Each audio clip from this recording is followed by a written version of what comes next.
How's it going there, YouTube? Well, I haven't had a video for quite some time now. I haven't really had a whole lot going on to really record about, other than moving snow and whatnot there. For a little while, I had quite the blast of snow up here. It's pretty well all melted off now, but yeah, we haven't had snow like that in quite a few years. Oh yeah, here comes a shop eater. Anyway, guys,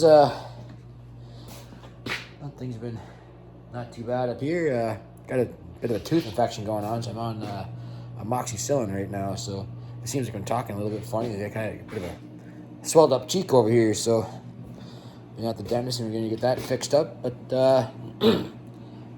anyway, let me wait till the shop here clicks off and we'll do a little more talking here.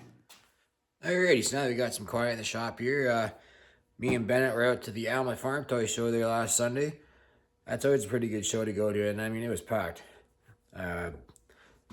Of course, Bennett's first time going out there, so I kind of had to keep an eye on him. I didn't really pick up too much stuff, but I got a little something, and then Bennett got himself a new Brooder fire truck from Jolly's Farm Toys area. Of course, we go to Jolly's after the show.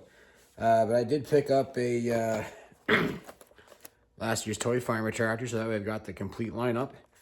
And I want to thank my friend and apologize at the same time to my buddy Sean from SWR Tractors. Sean gave me this Teeswater Farm Toy book. It's got all of his models you off there. Hope you guys can see this, all right? There's a Cockshot 80, 99, and the Oliver variation as well. Hope you guys can see that, all right? It's pretty cool, eh?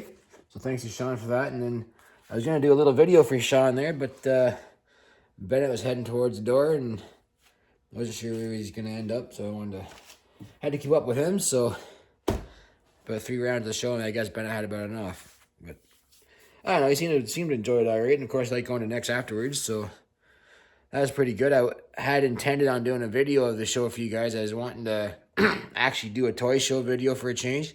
I even took an old Matco tool set I had, and I had hot glued a camera mount and a GoPro camera mount to it. And I was going to try to get some POV shots for you guys, but just didn't quite pan out on how I wanted to do the video, so it didn't really bother. I got there a little bit late, and it was pretty busy. I wasn't really going to get any good clips of the show, so I passed on that one. But I guess the show up in Washington's coming up soon, so there's always another opportunity there. But I have not unboxed this Wagner yet. Kind of just put the stuff on the back burner here a little bit lately. Oh, that's pretty sweet. Of course, you guys that are into the farm toys know, Ertl did the John Deere WA-17 and WA-14 and 164 scale. And those sell for a pretty good buck. I think even the 164s are bringing about $350 right now. So I do have one of those Wagners, but it's a S&E Tractors custom kit, cast kit. I think they were offered as a WA-14 and 17 set from Ertl last year, and I think maybe that's the set that's $350. I can't remember right now. Yeah, so that was a pretty good little trip. Bennett's fire truck's, I think, in the house somewhere there. But I guess as far as big tractors go, I did get a quote on some paint for this Cockshot 80. A gallon of vermilion red Cockshot paint, which is the same as the Ford truck paint from the 1950s, is $650 a gallon. Yeah, that's right, $650 a gallon. I was offered another solution. I could get some beauty tone rust paint mixed up, but I have heard stories that fades really quickly. Of course, being red's kind of common to do that, so I kind of put the brakes on that for now, and I went back to the 99 over here, and I started to clean the head up a little bit.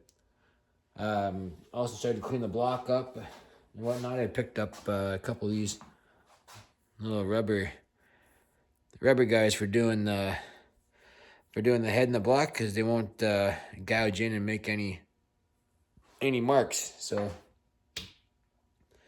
that can be attended to there. I guess as far as the little Chevy Cruze, it's running good. I've got did an oil change on it recently, and the truck I got to do a little bit of work too, even though it's been sitting. Of course, now the vehicle's been sitting, now I got to do some work. So I'm going to throw a thermostat in it, and then I got to figure out why I'm getting a reduced engine power message. I think I got to clean the carburetor, or sorry, clean the throttle body out on the truck. So it's ready to go for trucking season this summer. So that's pretty much where we're at for now. You guys like that little video? Please comment, rate, subscribe, and stay tuned. I got stuff coming up. So thanks for watching.